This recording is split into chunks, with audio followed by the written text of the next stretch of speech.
Hi, this is Molly Pickering, Policy Director for Illinois Stewardship Alliance, and this is the Prairie Farm Podcast. I'm Mark Kenyon. I'm Dr. Julie Meechan. I'm Steve Hansen. I'm Jill Bebout. Chad Gravy. My name is Jeremy French. Laura Walter. Carol Hawksbergen, owner of Hoxie Native Seeds, and this is the Prairie Farm Podcast. This is Hal Herring, Backcountry Hunters and Anglers Podcast. Skip Sly, Iowa Whitetail. Valerie Van Coten, State Historical Society of Iowa. Dr. Matt Helmer at Iowa State University. My name is Kyle Laubarger with the Native Habitat Project. I'm Judd McCullum. I appeared out of the wilderness, and this is the Prairie Farm Podcast. Welcome to the Prairie Farm Podcast. A lot of companies talk about conservation, but I want to tell you about a company that actually puts their money where their mouth is. birdhuntersupply.com is a great company. I know the owner, Joe. He's a great dude. We've had the privilege of working with him, and let's just say he really puts his money where his mouth is. A large percentage of his profits from Bird Hunter Supply go to a conservation organization of your choice at checkout. So your purchase actually puts money towards conservation, and it's not just a roundup. It's not just asking you to donate on top of your purchase. This is included with your purchase. This man is running his very own small business version of Pittman Robertson, except without all the government stuff. I'm a big fan of that. So whether you're buying hunting apparel, decoys, dog training gear, you are actually going to be giving back to conservation. That is my friend Joe at birdhuntersupply.com. We love that company. We love what they have going on. Oh, and they do a really great job with their website. Makes it very easy. birdhuntersupply.com. Molly, I had a question for you. And for context, our listeners have heard us talk about this a bunch. Okay. But do you think food should cost more? Oh, that is a great question. No, I don't think it should cost more. I think that, Americans do spend probably less on food than any other nation in the world. Or civilization ever, probably. Sure, yeah. But I don't think it should cost more. I think we have the capacity to grow enough food to feed everybody. What we have is... currently what we have is a problem of distribution and, economics of people being able to have a lot of food and not being able to get it where we need it to. But we also have a problem of not growing the right types of food to feed people. We can grow everything we need here. In Illinois, we import 95% of the food we eat. We are exporting. Really? Yes. That's a of Illinois. Yeah. That's a staggering number. Right. We have the best farmland in the world. We can grow all the food we need, but we don't because the economics and the regulatory systems, the policies are not set up to support actual food production. If we subsidized food production the way that we subsidize commodity corn grain production, I think that we could grow food for everybody and still have it be affordable. Oh, that is interesting. That's including subsidies. Yeah, that's a great take because one of the things we mention often is in order to get more, nutritious, high quality food to people, we need to be willing to support the small producers that are doing that, and therefore that's going to cost more money. But I like how you kind of flip that on its head. It's like, no, we have the resources available to be able to just produce good food at scale that it shouldn't have to cost more. Yeah, absolutely. I don't think it should. Well, I want to bring up an example because this is the elephant in the room when you talk about it, right? And so we know some of the economics behind it, but that's not our full job like it is yours. And we have a friend named Jill Bebout. We love Jill Bebout. Jill Bebout runs a farm and does a CSA, has very high quality Blue food. Gate Farms, right? Blue Gate Farms, yep. And they are certified naturally grown, is I believe the title, which is a step above organic, right? Sure. And love what she's doing. Her food is more expensive than I would get it at Walmart, the produce. Sure. My personal take is we should be willing to pay that price with it. And I know Jill enough to know that she's not just like rolling in cash and taking advantage of her customers. She works way harder than most anybody else I know. And just to make a normal living wage, she charges more than, and And my thought was, well, if you multiply that, if everybody was doing that, which I wish, more communities were going to their farmers markets to get their groceries and their food, or doing CSAs, wouldn't we have to be willing to pay more out of our pocket? Now, if I'm totally wrong in my thinking, I would love for you to correct me on that. Yeah. Well, what do I want to say about this? We can't buy our way out of a broken food system. We should try, everybody who can afford to buy local and sustainable, they should, but that's not going to fix the underlying problems. The food system that we have is a direct result of policy.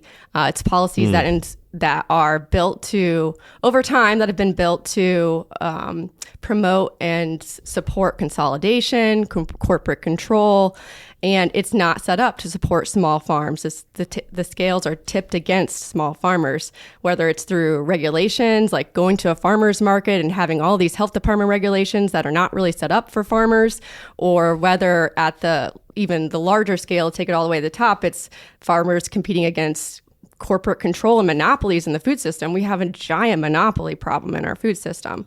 So we should buy local as much as we can, but that's not going to solve it. We have to change the underlying policies that are rooting these systems in place and making it impossible for people to actually, for farmers to thrive and for people to afford local food. So I think, yes, you should try if you can, because consumer demand is real and that's important, and we need more people to care about and support those farmers while we have them. But at the same time, people have to be using their voices together collectively to challenge the status quo, to challenge corporate control, to help lawmakers understand the problem. Functionally, a lot of lawmakers don't even understand the issues that farmers are facing. So we can use our voices collectively, then we can change those policies to better support the types of farming that we want to see. And if we can do that, then that is going to make it so that farmers can thrive and people still can afford the food that is going to be nourishing them and, keeps money local and comes from local farms. What are some of those policies? Well, so there's a variety. So there's on the federal level this year, our biggest campaign is around sort of trying to tackle corporate control and monopoly power. So right now we're mostly focusing on the meat industry, and we're focusing on a couple of federal bills that would be trying to either break up monopoly power or try to tip the scales back towards leveling the playing field for small farms and small meat processors. On the state level, so one of the big things that we're working on this year is for local food infrastructure grant program. We used to have all kinds of local food infrastructure to help, like canneries, mills, food hubs, processing. That stuff has been gutted from grocery stores. That our rural communities have been gutted of that type of infrastructure because of consolidation. We don't see that stuff hardly anymore. Every community used to have a grocery store. Every community used to have like a cannery or a processing facility, or at least regionally that used to exist.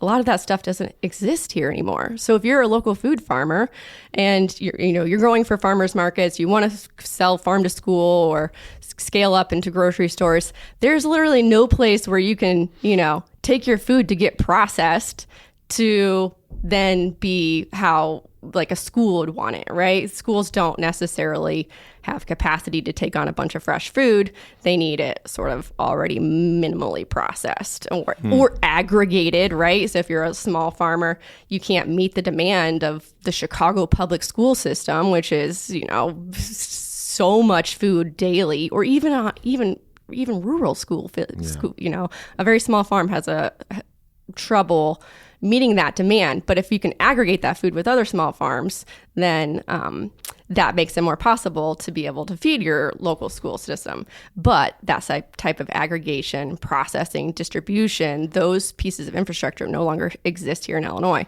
So we're working on a grant program to try to support that type of infrastructure. The other thing is, like, farmers alone can't support that. They can't take the risk to buy this hundreds of $1,000s of equipment that they need for this infrastructure. Taking on the creation of a processing facility is sometimes millions of dollars. So if we can help farmers work collectively to figure out how to rebuild some of that infrastructure on their farms and their communities, then we can also then increase the scale of local food production here in Illinois to meet the demand. So that's one example. Land access is a big issue that we're tackling right now. We have a generation of farmers that's going to be retiring, and how do we get that land to make sure that small farmers have access to land and it doesn't go to corporations or the highest bidder? How do we incentivize that land to go back to small and sustainable farmers? Let's see. We're working on... trying to think of the other ones. Pesticide drift is a big problem here in Illinois, especially for small farms and apiaries. We're very familiar with that problem. Yeah, right. You probably are as a native seed company. And, we have to figure out a solution where commodity agriculture can exist beside these small farmers, and both of them can thrive. But, one should not overlook the other or be considered more important than the other just because they're a larger scale. Both of them have livelihoods that they need to, defend. So how do we create regulations that also make it possible for the small farmer to thrive? Because right now, those pesticide drift regulations are set up to support commodity agriculture, not small scale agriculture. So you guys your team is spending time specifically with meat, the packing plants, right? The big four that do 85 to 90% of all meat packing, and right, good luck even getting into Walmart or any other store. But why did you pick that monopoly industry? Is it just this is the one we feel like we can do something about now, or was there something strategic about it? Yeah, a couple things. So how we work is we work directly with farmers. We have a couple organizers on staff. Their role is to go talk to farmers, build deep relationships with farmers, understand those issues, and bring farmers back together to collectively decide what we work on. So our staff doesn't decide what we work on. Farmers directly decide what we work on. They said meat, and actually our coworker Judd said, make sure you ask her this. He has sheep. He is not allowed to bring them to a local meat processor and then sell it. Right? Yeah, you can't take it to the farmer's market and sell lamb chops. Has, even though it gets processed at a USDA approved, meat packing plant, he has to sell it as a live animal to the meat processing plant. They package it up, and then he can buy it back to sell it, or a customer could buy it from him as a live animal, and then he would deliver it to the meat packing plant, and then the customer would come and get it. But that eliminates most of the profit for the farmer, especially with sheep. Why is that? Well, so this is going to get into probably over my head as far as we have a staff person who works specifically on meat policy, so I'm not sure I'm going to be able to answer. Meat policy staff member. Well, he's a livestock farmer, so he knows all the meat regulations. And his job is to basically understand all the meat regulations, livestock regulations. That issue, if he's selling in a USDA certified meat processing plant, my understanding is he should be able to take it to the farmer's market. The problem is that when you are selling at or taking your meat or your livestock to a processor that's not USDA certified, and that's where the issue becomes, because that's when you can't sell it. You have to sell directly to your buyer, right? And they have to come pick it up from the locker, or you can't sell it directly to the farmer's market. You can't cut it into pieces. It's if you're using a custom exempt processor. So and that's one of the things I think that the folks and farmers are trying to tackle is if these custom exempt processors or these state inspected processors are functionally, the same, meeting the same qualifications as same inspections as a USDA processor, why is this meat not allowed to be sold in the same way? And if we can sort of change some of those regulations, keeping food safety in mind, that would I think help a lot of farmers. Yeah, are you worried you'd throw out the baby with the bathwater on that. My wife worked at Chipotle for a long time, so when we started a coffee shop, she was adamant about food safety because Chipotle had that big debacle, and now they're awesome about it. Yeah. And so she was trained very rigidly. And I am when I work at the coffee shop, I follow all of the rules, Ken, every single one. Yeah, I mean, every time I go there, the health inspector's there, and he's making sure that. No, but my wife's more stringent on it, and are we worried that we would actually run into health safety issues if we just start normalizing non-USDA approved? I don't know, and I'm not hinting that we would.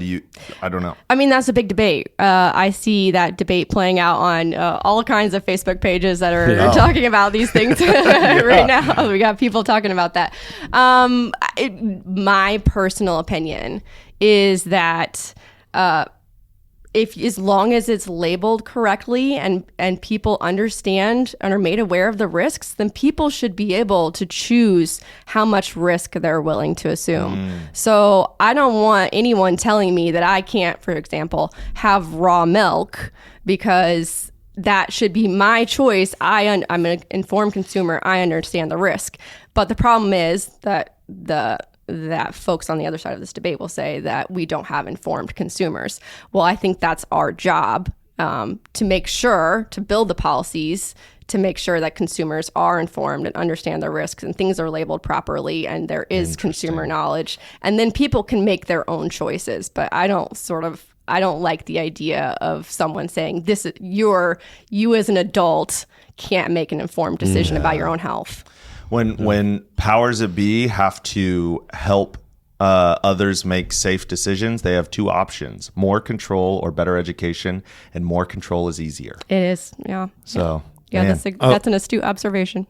I like how you said earlier that the way we see conventional agriculture now has been shaped because of the ag subsidies that have been in place for quite a while now. And honestly, I think the first ag subsidies, did they start showing up with part of the New Deal and setting up of our county NRCS offices and soil and water commissions and things like that? I want to say those were some of the first subsidies, and those have obviously ballooned into to a whole lot bigger and more different examples of that with direct payment subsidies, which is going on right now. Farmers that grow a conventional crop can apply for right now. Yeah, the bridge assistance. Yep. Yeah, and there was just another one that went out like back in July, I believe, and there was another one before that in 2021 maybe that went out. Yep. And absolutely. So there's that form. There's a subsidized crop insurance. And that only goes to the large-scale commodity farmers. If you're a local specialty crop grower, small-scale farmer, you're not getting those bridge assistance payments. So it's another example of a policy that, again, is set up to, entrench commodity agriculture. Yeah. We had and you can see when those payments go out, if you're like following it, you see a flurry of things, right? Might be, I just saw a new combine on a lowboy semi-trailer going down just north of, it should be Peoria. I'm from Illinois originally, but they call it Peorie. And, it's got like 20 people in it, a little town of Peorie. But I saw a new red combine strapped down, but the other thing you see is a flurry of field tile going in. And those things go hand in hand with large-scale commodity agriculture. And so it's the proof for what you said. What kinds of subsidies do you think would be most helpful if that money was repurposed or even made available? Now, thankfully, what was it, $700 million recently was allotted for alternative croppers and small farms. That went out through USDA like maybe a couple months ago. I think we covered it on Coffee Time. But what do you think would be most helpful to Small scale farmers. Small scale farmers. Yeah, well, like I said earlier, there's a severe lack of infrastructure. I suspect that Illinois is not the only state that is dealing with that. So if there's a way to subsidize infrastructure in Illinois, we are asking for the state to, help provide grant funding. If you could have some sort of thing, nationally like that, that would be great. The nice thing about grants is you're applying for it, so you're kind of proving that you have a proof of concept in mind. You have a targeted thing you want to spend the money on. Yeah, absolutely. Or a revolving loan program too would also sort of be, low interest loan programs specifically for that. I think grant programs have their place. The one downfall is not everybody's going to get a grant, right? It's sort of limited. So if you can come up with a low interest loan program, that might be another way to also get some of that infrastructure back. There used to be a program here in Illinois that was operated for a couple years. It was with federal funding, and it was called the Local Food Purchase Assistance Program. So every state, I think, could apply for this federal funding to use it. And in Illinois, how it worked is basically a food bank was essentially given extra money to buy food from local farmers. Oh yeah, I remember this. It wasn't only food banks. There was other. I think it was schools too, wasn't it? Yeah, Public schools. Yeah, and it worked differently in different states, so it sort of depended on how the state structured it. But essentially, there was funding to buy food for a fair market value from local farms. So not just like the commodity agriculture value, but like the actual fair market value that a farmer at a farmer's market selling their food would need to make. And that program was great here in Illinois. It really helped a lot of farmers. It really helped fight food insecurity. It was helping farmers invest in their farms and scale up production. And then that funding was federally cut this past year. So if there's an effort right now to get that funding back in the Farm Bill, but that would be a great program. I think that would help sort of support local farms. It's not a direct, it's not a subsidy, but it is like anytime you're using policy or using federal funding to support one thing or another, it's kind of a subsidy. So yeah, you're using money to help with the heavy lifting, whether that's a lower interest loan, which that applies to big ag right now. There's things like that.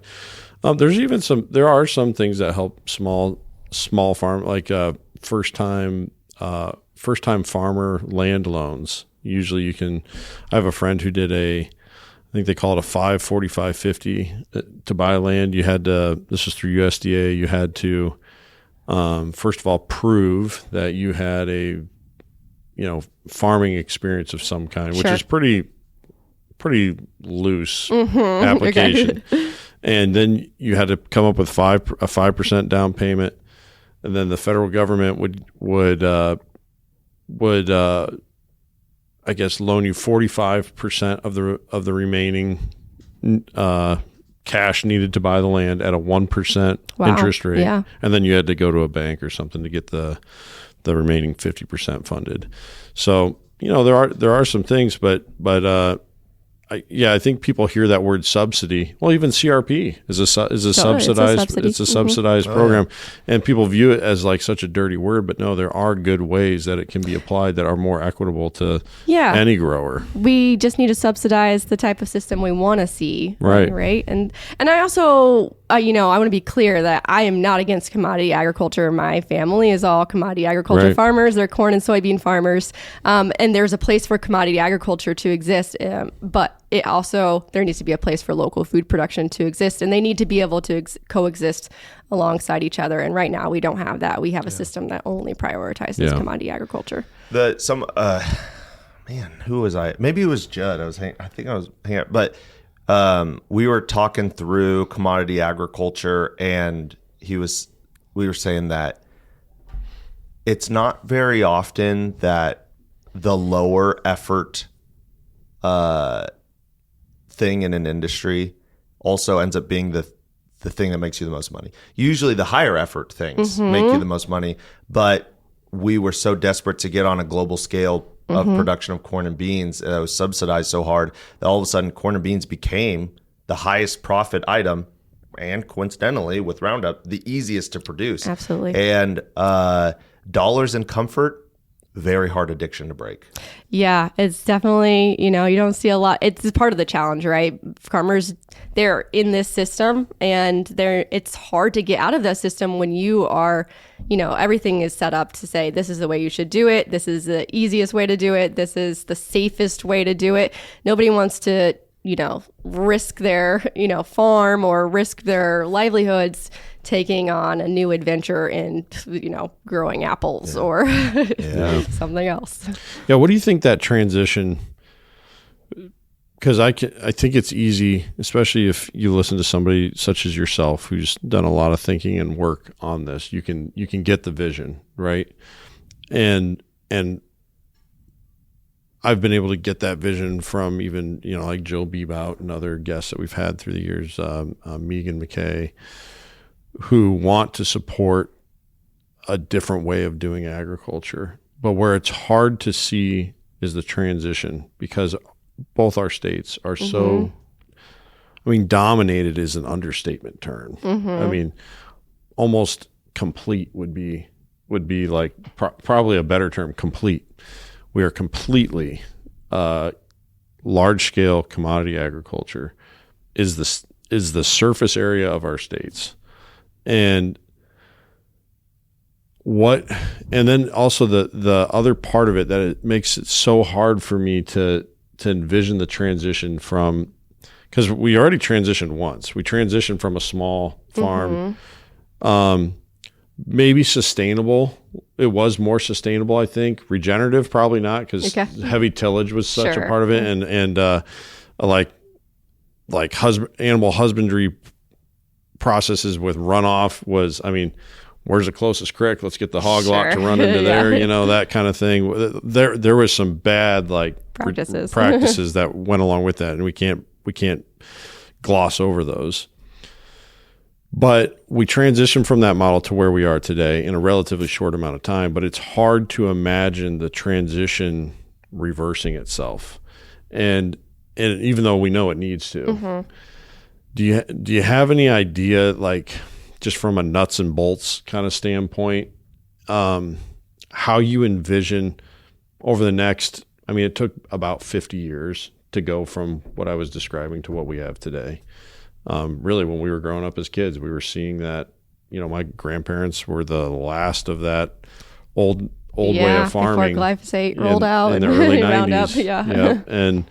And then it was that whole-sale changeover to confine, to CAFOs and consolidation. Yep, and all that. So is there a way that when you work on this every day that you maybe have that dream in your mind or a way that you see the transition starting to happen where we have more small farms pop up that are growing food in a sustainable way and a regenerative way? Maybe not perfectly, but just better. Yeah. I think that it won't change unless people come together and it's going to be very hard to change. I don't know, like the industry is dominated, like I said, by monopolies. They have lots of power. And the only way to challenge that power, like our organization or just organizations in general, even in Iowa, there's, Practical Farmers of Iowa, there's the Iowa Food Systems Coalition, Iowa Farmers Union. You guys are doing great over there. You got a lot of great organizations. It's an area of great need. But nothing will, we will never have enough money to challenge corporate interests. The only way we can challenge that power is by building people power. People have to work together collectively and use their voices collectively to demand change. And that's the only way it's going to change. So it's going to take a lot of organizing power. We got to organize people together. And it's hard because people also have to collectively decide on solutions, right? And that's challenging, having people democratically decide on what is the best answer to move forward. But if you can do that, then you're going to come up with something great. And that's going to take time, and it's going to take a lot of organizing ability. It's going to take a lot of people working together, but that's the future I see. And that's how I see things changing. I love that answer, because that is such a more wholesome, it's more challenging, but it's so much more wholesome than, that's what the money says. But like if people truly decide, we collectively love our neighbor.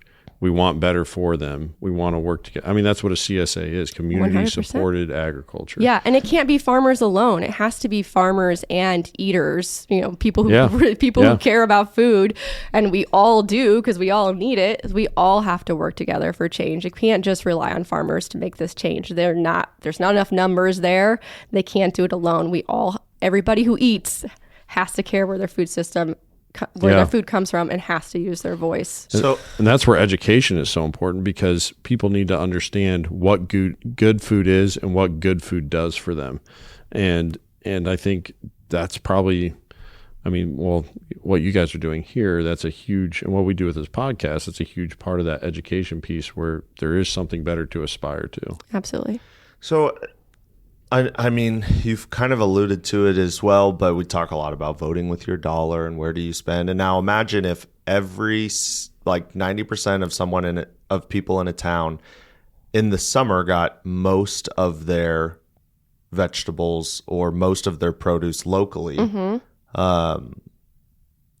That would be responded to by very large companies, but in order for that, humans have to cook at home. I mean, we scream that cigarettes are bad for you from the rooftop, and by golly, there's still a bunch of people that smoke cigarettes. I'm always interested in talking with somebody who smokes cigarettes. He's got a big soft spot in his heart for people that smoke. I mean, a lot of my relations smoke cigarettes, but it's like, man, you have survived Dare. You have survived all the the cowboy you can't sing worth a heck with a big hole in your neck guy. I mean, and they're still out there ripping cigs. I mean, it's just that person's got some stick to it. That's how I feel about people who drink energy drinks and on the reg, and on a physiological level, we love our comfort. I mean, it's in our DNA to go for path of least resistance, right? Conserve your energy. So we love easier, cheaper calories. We're genuinely addicted to them, not just on an individual level, which I'm the chief among them in terms of addicted to food, but not just on an individual level, on a cultural, societal level. And Mark Twain said, I think he said, I've rarely ever met an insane person, but in groups of people, it is a necessity. And so, like, careful, we just interviewed a Twain expert yesterday. He said a lot of his quotes that are attributed to him are not his quotes. That's fair. That's true. Yeah, he was like, oh, they're fake. What do we do about that? Because you can't force anyone to do anything. 100%. And I don't think we're advocating to go back to a time when, people had to cook every meal from scratch at home. Women stayed at home and did all the cooking and cleaning, and men went to work. Like, we're not that's the only really, like, we have a convenience society right now. Like, we're not advocating to go back to a different time. What I think we're advocating for is, how do we make it so local food is also convenient, and maybe can we shift a little bit towards some more, scratch cooking too. So, like, can there be both, right? Mm-hmm. So I don't think we want to be both. I think there can. I don't want to go back to the 1950s. Yeah. Well, I totally agree with you. I just don't. People don't cook. It used to be in our budget to like buy firewood. Yeah. It's not in anybody's societal budget to buy firewood. And if you think about your time budget, used to be in your time budget as a family, whether it was the woman or not, which I agree with you. I don't think the woman should just be stuck at home cooking. Yeah. But whoever it is in the family that cooks, it was in our family's time budget to cook. Mm-hmm. It's not anymore. It's in our time budget to go to volleyball tournaments. Mm-hmm. And so how do you pull that back? Like, what do I'm asking from our point of view, because we're just trying to help people with change, and I don't even know how to instigate it. I have no idea. Yeah. So it's challenging. That's definitely something that we hear from people all the time is, like, we don't have time to cook. We don't have a lot of there's been a lot of knowledge lost as well in growing food, preserving food, cooking food. That's a great point. Those are real challenges. But again, I don't think we're trying to go back to a time where people had to do all the cooking from scratch. I think we need to change the policies so that local fresh food can be more convenient. You still have to, there will still always be an educational component. There will still always be a need for people to try to learn more about the healthier food, ways to cook. There's still going to be some need to do that, but I think you can do that kind of education and also change policies to make it so, like, right now you go to the grocery store and a bag of Doritos is going to cost less than a pint of strawberries, right? So you're going to take that option because it's more convenient and it tastes great. And you have to cut up strawberries and you have to clean them and they're more expensive. So we need to make it so that we can make the strawberries compete, right? Yeah.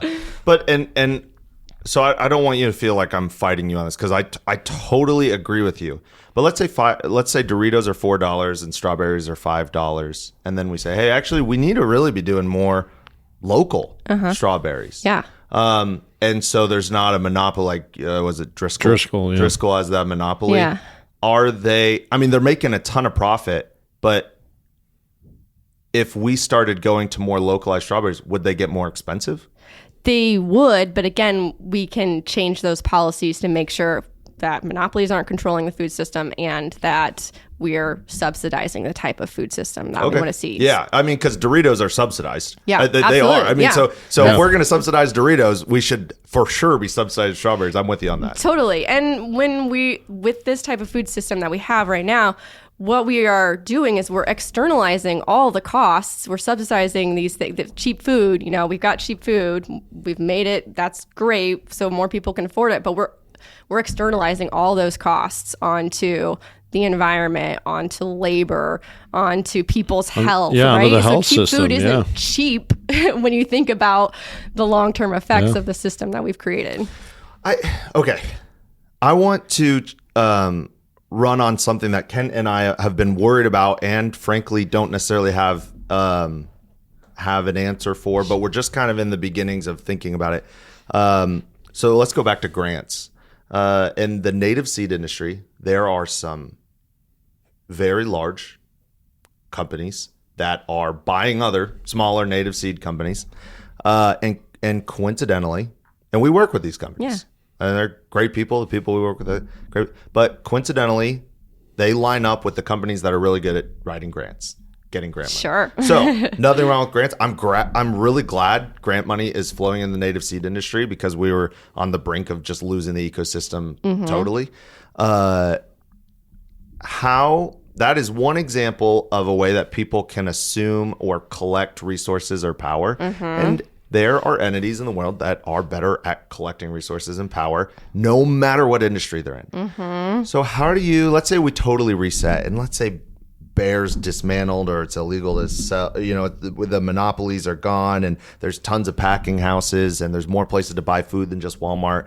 I assume you've read Austin Frericks. It's on my reading list. Oh my goodness, I gave it to my dad for Christmas, but I haven't read it myself. It is really good. We interviewed Austin. He was awesome. Yep. He's from Iowa. Yep. Great dude. Has your dad read it yet? Yeah, he liked it. Really? Yeah. Oh, He that's thought cool. So that was good because I wasn't sure how he it's a commodity, farmer. I wasn't sure how he was going to take it, but he thought it was. Well, I think farmers are squeezed right now, so they're more sympathetic to the idea that maybe this isn't quite, this isn't. Anyway, let's say all that was reset, you could snap your fingers, make it happen, and we have this wonderful ag system that's sustainable and regenerative.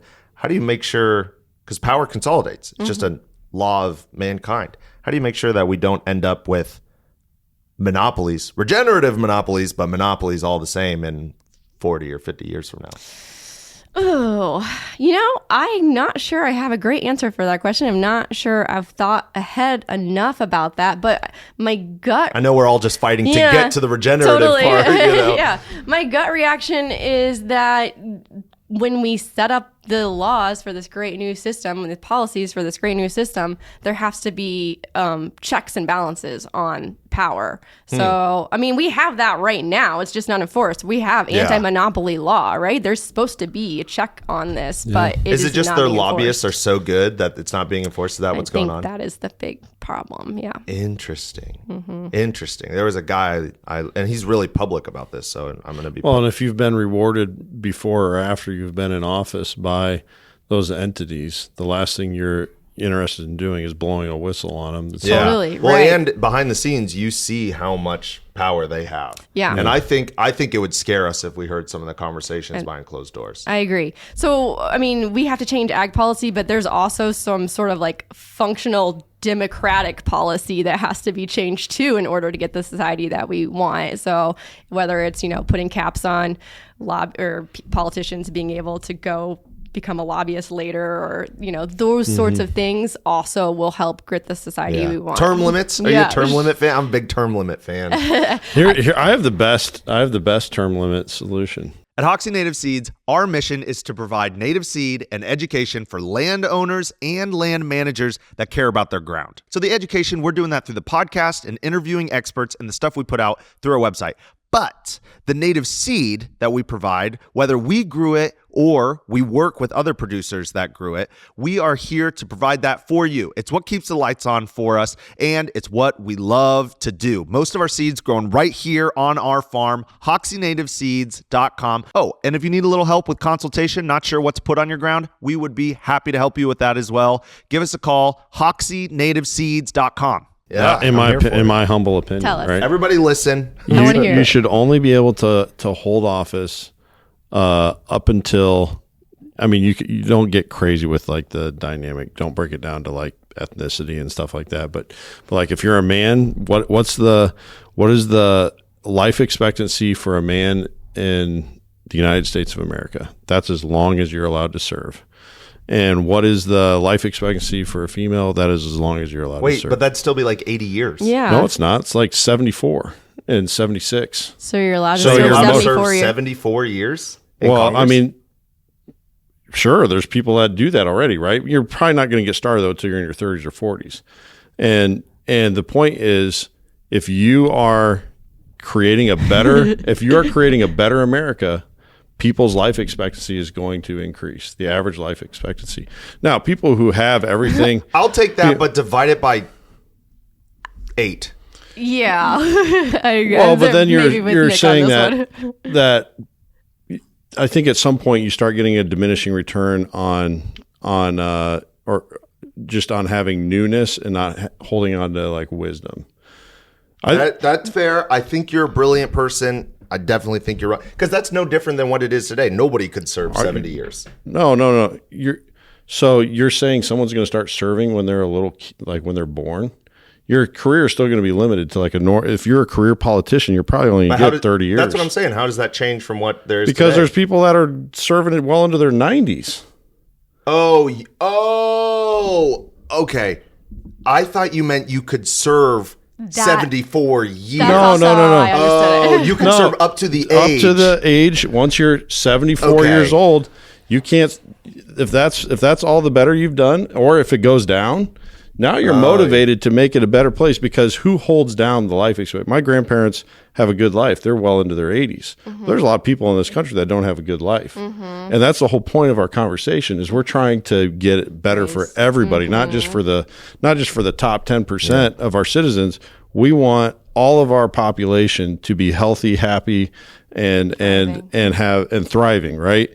And so if you want to get that number up, you got to stop having people overdosing on meth at 58. Yeah. You got to stop having people with malnourishment issues from the cradle till they die at Mountain Dew mouth at 4 exactly. years old. You gotta you would be motivated to make it a better place to live, because then you can hold on to your power longer. Charlie Munger says, if you want to see the future of any company or organization, look at the incentives. I think that is brilliant. Definitely disagree with it, though. I think that's still too long. I'm sorry, brother. I think it's in the right direction, though. Well, then what's your cutoff? No, I have no Because my other cutoff, solution to because it. you have to have a number somewhere then, right?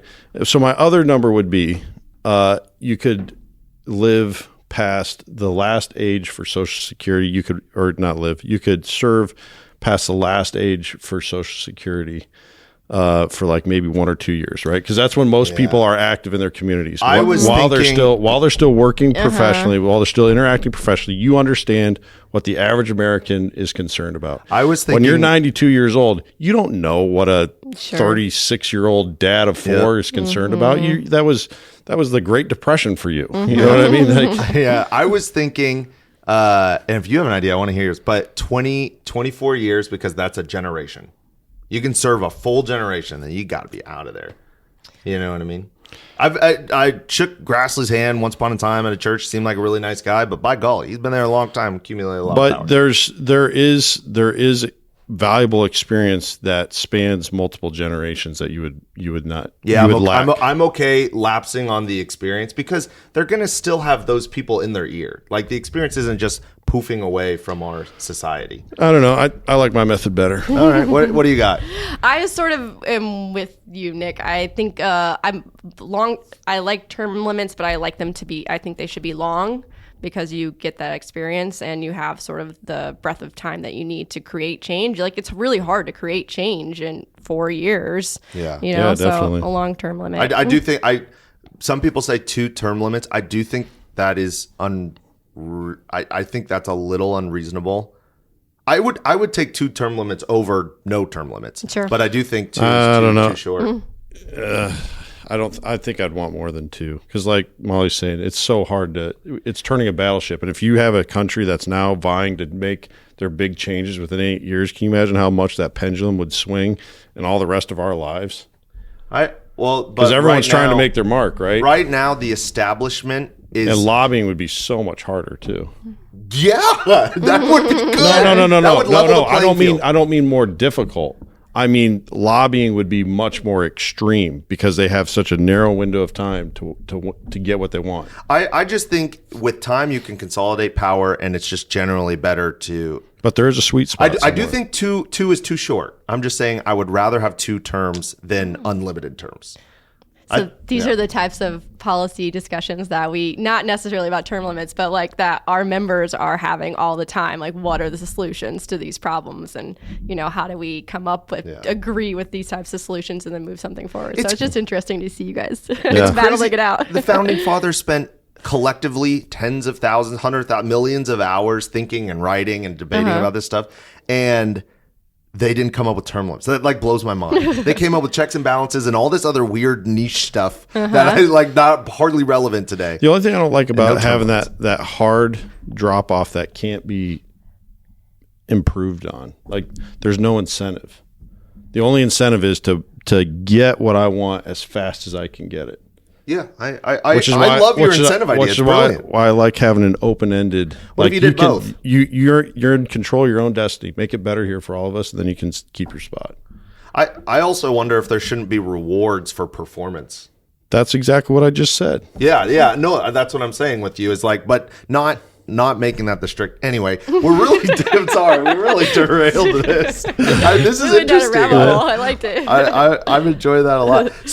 So with regenerative ag, I mean, Kent and I are seeing hints of it already. Okay. That's why we ask. Is the monopoly? It's human nature. It just forms up, and so. Well, you can end up reverse engineering something, right? You can recreate. Man, if we really did this right, we could set up all these truck routes. We could bump these people to the front of the line because they followed all of our policies on how to make this more efficient. And you just start rewarding people, manipulating the system again and getting bigger and bigger. And I think eventually it just devolves back into the most simplified model, 2 crops, Well, I think you just have to have, that's why it's so important to have a functioning democracy where people feel like their voices are heard. I don't think we have that right now. People are apathetic. They are angry. They are angry about federal policy, especially, and they don't feel like their voices matter. They don't feel like they can make a difference. But if you can change that, if you can bring people together and say you can make a difference, let's work together. Let us show you how. And you teach people sort of how to navigate the political process. I mean, there's how the bill becomes a law that we all listen to in, Schoolhouse Rock. Schoolhouse Rock. Thank you. But if you can sort of go through those steps and show them where they can make a difference, then I've seen it. Like, people become excited about being involved. They want to make good policies. They want to talk to their lawmakers. So if we need more people to do that, to hold our democracy accountable and to hold our policies accountable. And right now, we're not holding policymakers accountable. We're not enforcing the laws that we have on our books. And mostly because people have sort of, as power is consolidated, people have become more and more apathetic, and they don't feel like they can make a difference. So, which one do you think's the chicken and the egg there? That's a great question. I don't know. I'd like to think that, I guess, in order for the vision to play out, I have to think that people sort of let things slide, right? People became less involved, and as they became less involved, then power consolidated. Yeah. And if people stayed involved and stayed vigilant and were really active in democracy, then that power wouldn't consolidate the way it does. Interesting. I have thought about writing a book called "It's Not the Government's Fault, It's Yours." Now, don't get me wrong, I think the government does it. I jokingly put on Facebook once, it was a joke.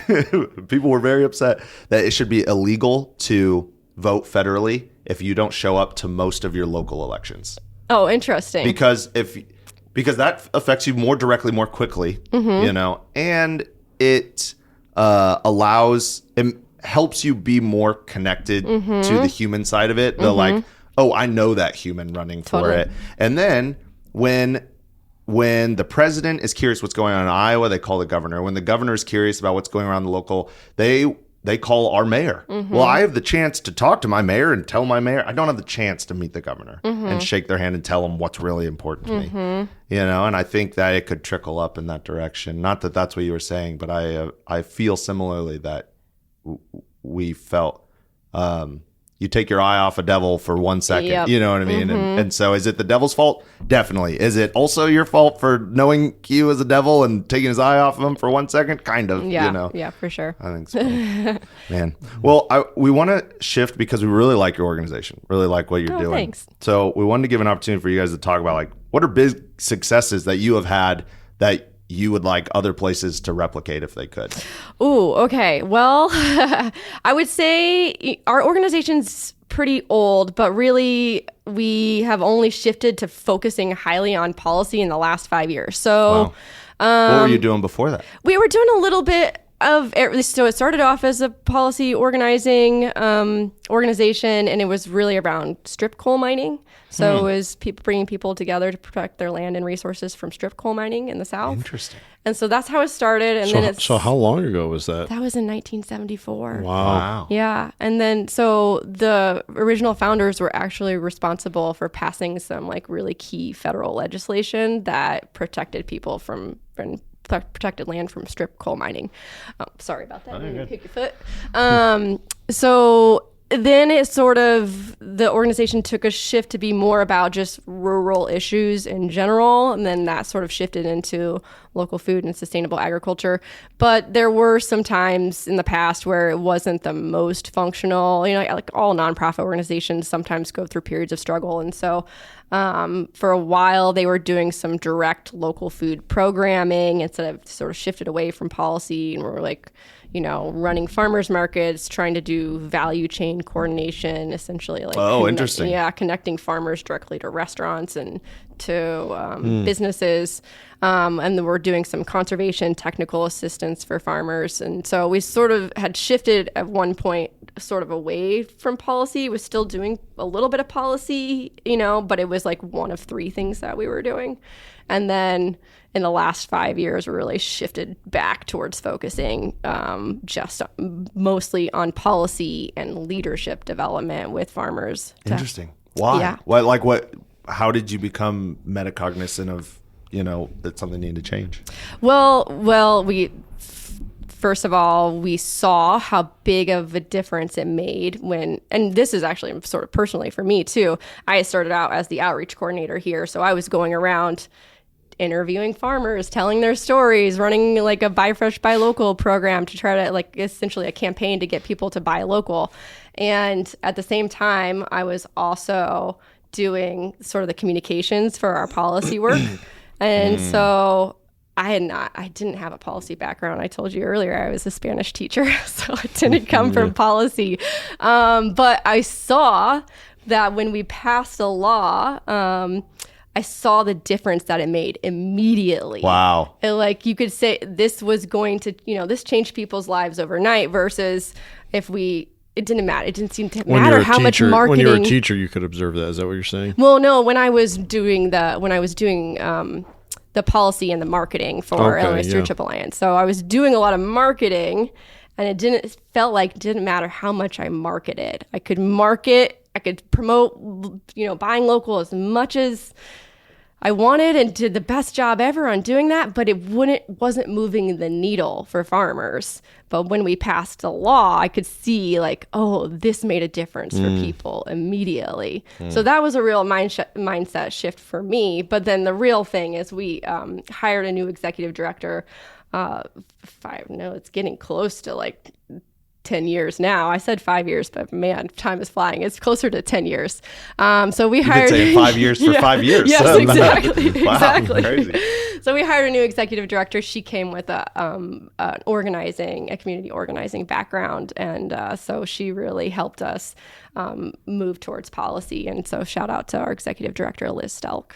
Wow. Yeah. That's super cool. So and you guys realize, okay, legislation on food is the direction that we want to go?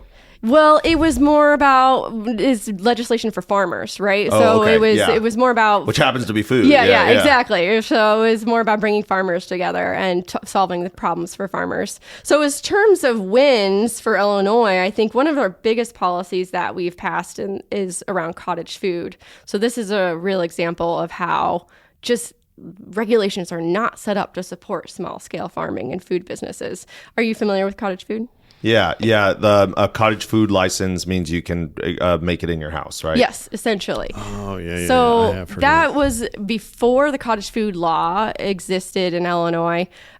People couldn't make food in their home kitchen. They had to go to a commercial kitchen. And a commercial kitchen, one, they're sort of hard to find. Two, they are super expensive. We're talking about $10,000 minimum investment if you're going to buy one. And that's a minimum. Most of them are hundreds of thousands of dollars. And the problem was, so people had to, in order to start a food business, they had to invest their life savings on a really big risk, right? Yeah. And with the cottage food law, that allowed them to not do that. They could start it in their home kitchen.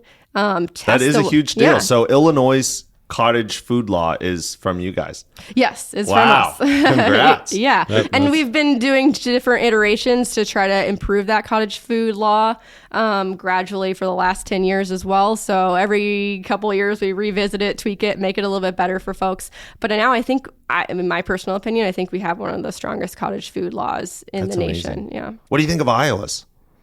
I don't know what Iowa's is. Okay. It's during COVID, it was really lenient. They would basically they were send us a video of your kitchen, and they would just making sure there was no mice in the photo or the video, and that was it. And you have to have a separate room for storage that doesn't have your own. Totally. But those are really the only, the obvious things like smooth surfaces or whatever. But we have friends who, two different families. The wife stays home, but she's like, well, I want to do something. And the cottage food law allows her to contribute to the family's finance, not in a small way. It's well over $10,000 for both of them a year. We hear that a lot from a lot of moms, especially moms who have kids with disabilities or moms that, for sure or they're just they need to stay home because they can't, for whatever reason, they need to stay home with their children, or it's not financially better for them to go out and get a job than to stay home with their children because childcare is crazy expensive, right?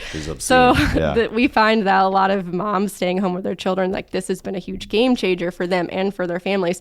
But also for farmers here in Illinois, it was really important that the cottage food law here not just be around like baked goods. So our law differs, I think, from a lot of other cottage food laws, and that we do pickles, fermented foods, salsas, things that a lot of other states don't allow because they say they're sort of higher risk foods. Our farmers are able to do that because we put a lot of food safety regulations into the cottage food law, and now allows people to do a lot more things and really supports more farmers as well. That is actually a huge deal. Congratulations to you all. Thank you. That was a cool thing. What's up with, raw milk in Iowa, what was it, 3 years ago, was passed, legalized? What about here in Illinois? I heard you talking about that.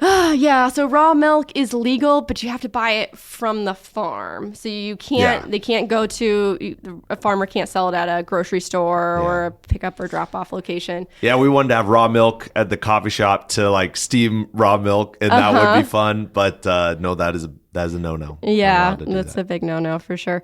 Do you think that's good? Well, because my counter argument, which I don't know if it's good or not, my counter argument would be that if you know your farmer, the farmer is much more likely to be accountable to 100% be healthier and safe, right? As opposed to if they just dropped it off at Hy-Vee and then left, Well, that's why that's exactly why it is that way. It's a smaller footprint of risk, right? And as you scale, this is this thing that I always think we should be working on. What was the sickness that was associated with unpasteurized milk? I don't know, but I thought it was just E. coli, but I could be wrong. I think it was that might be the agent that caused, but there was like a name for it. It's like I can't remember what it was.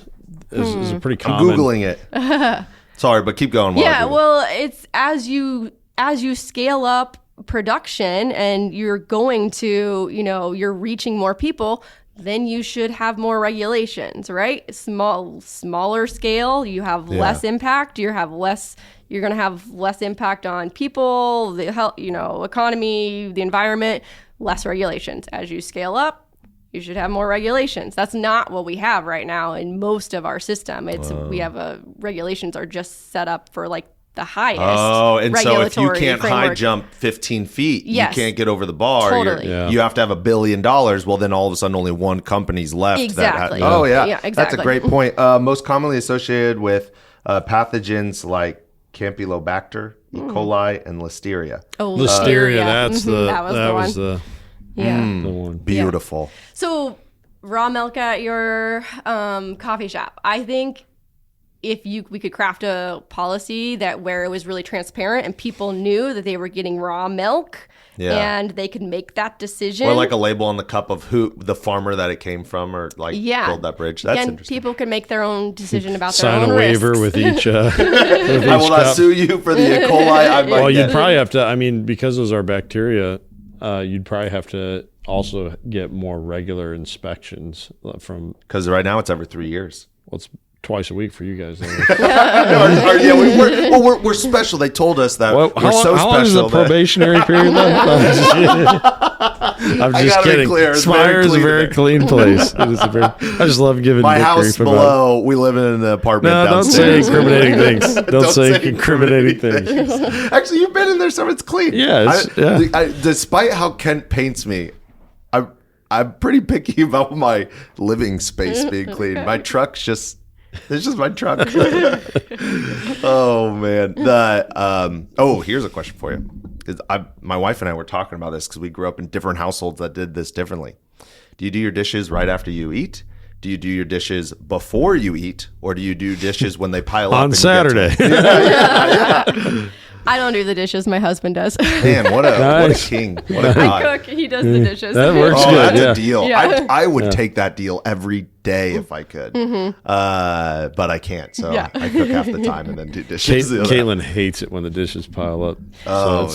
It's like multiple times a day in our house. That Well, yeah, you guys dishes got are like done. kids and all sorts of stuff. We try to unload the dishwasher together in the morning. So we we have a system. We load it up at night. We run it. We unload it in the morning, and then try to get most of the stuff back in the dishwasher again in the evening. So My wife, her family was right after the dishes were done.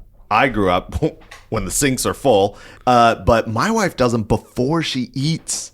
She does all the dishes, she cleans everything, and then sits down to cold food. I'm like, babe, let's just sit down. She hasn't been doing that as much recently. I don't know, but you gotta clean up a little as you go. You gotta try not to leave him with 50 pots, right? Try to do a little bit as I go here or there. Yeah. I don't clean up as I go when I cook, and it's like you know the difference, man. All right, well. We promised we'd get you out of here at a certain time, but we do have one more question that we'd like to follow up. You spend a lot of time thinking about change. If you could snap your fingers and change one thing about the world, and you can hyper-localize it, you can make it as broad as you want, you do whatever you want. And it doesn't have to be within your, where your realm of work. It could be totally off topic. Oh, God. That's a really hard question, so I'm going to give it more thought, but here's my gut reaction. I think that right now, the mantra of agriculture is we have to feed the world. I want us to feed our communities. If I could snap it, I would feed our communities. Wow. I love that. That's a great answer. And it may help. If you're feeding your communities, you're going to feed the world. Absolutely. Yeah. Absolutely. Or the world's going to be fed. That's a better way of saying it. I also think that jumps in with where the United States has gone the last 30, 40 years. Instead of just involved in your community and voting at your local election and hanging out, we're screaming at people on Facebook across the world trying to solve problems in other countries that aren't ours. And exactly. we could just hang out in our communities, go bowling. Yeah. All right. Well, we really, really appreciate you hanging out with us. If they were trying to find more about what you do or your organization, what would they check out? www.ilstewards.org. Man. Awesome. Well, just like Molly does, she thinks about this a long time, and man, she thinks about it, has great thoughts. For all of us to have change, you have to do the same because conservation happens just one mind at a time.